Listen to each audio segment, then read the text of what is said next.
नमस्कार.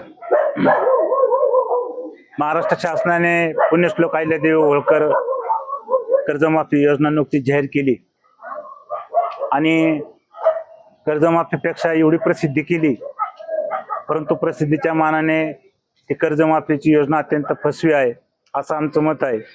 आणि ताबडतोब ही फसवी कर्जमाफी योजना रद्द करून 2019चा जो क्रायटेरिया त्यांनी लावलेला आहे तो त्या ठिकाणी रद्द करावा आणि सरसकट शेतकऱ्यांना कर्जमाफी द्यावी, यासाठी आज आम्ही लोणी व्यंकनाथ तालुका श्रीगोंदा जिल्हा अहिल्यानगर या ठिकाणी लाक्षणिक एक दिवसाचं संस्थेचे माजी चेअरमन श्री लालासाहेब काकडे यांच्या नेतृत्वाखाली आम्ही त्या ठिकाणी आंदोलन केलेलं आहे.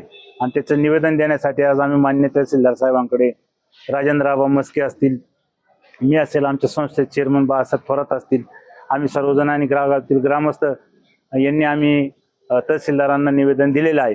आणि आता आमची पुढची दिशा अशी आहे की आम्ही प्रत्येक जिल्हा परिषद गट वाईज त्या ठिकाणी रस्ता रोको आंदोलन त्या ठिकाणी करणार आहे. आणि पहिलं रस्ता रोको आंदोलन बेलवंडी जिल्हा परिषद गटाचं त्या ठिकाणी लोणी व्यंकनाथ किंवा बेलवंडी या गावामध्ये करण्याचं नियोजन आता आम्ही इथून गेल्यानंतर करणार आहे.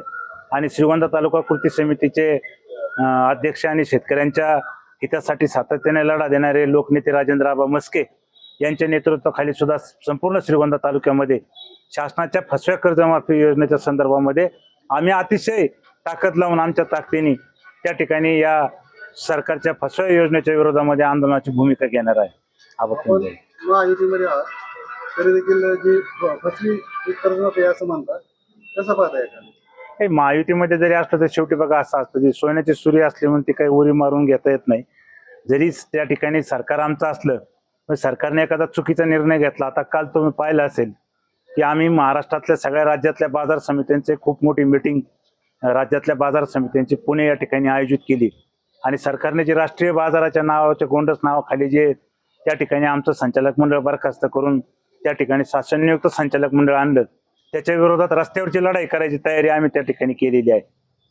असं काही नाही महायुतीमध्ये असलं म्हणून काही सरकारच्या धोरणाला विरोध करायचा असं नाही. जिथं चुकतं तिथं त्या ठिकाणी निश्चितपणाने आम्ही उभं राहणार. या संदर्भात मुख्यमंत्री असतील, उपमुख्यमंत्री यांच्याशी काही पत्रव्यवहार झालाय का किंवा करणार आहात? हो, 100% महाराष्ट्राच्या मुख्यमंत्र्यांना आम्ही या संदर्भात आधी गाव पातळीवर आंदोलन करणार, तालुका स्तरावर करणार आणि त्यानंतर जिल्हा स्तरावर आंदोलन करणार आणि याची व्याप्ती वाढवत राज्यस्तरीय आता तिकडे रोहित पवार पण पंढरपूरमध्ये आंदोलन करतायत, ते पण शेतकऱ्यांच्या हितासाठीच करतायत. राज्यातल्या सगळ्या शेतकरी नेत्यांना भेटून आम्ही माननीय मुख्यमंत्री साहेबांना भेटण्याचा प्रयत्न त्या ठिकाणी करणार आहे.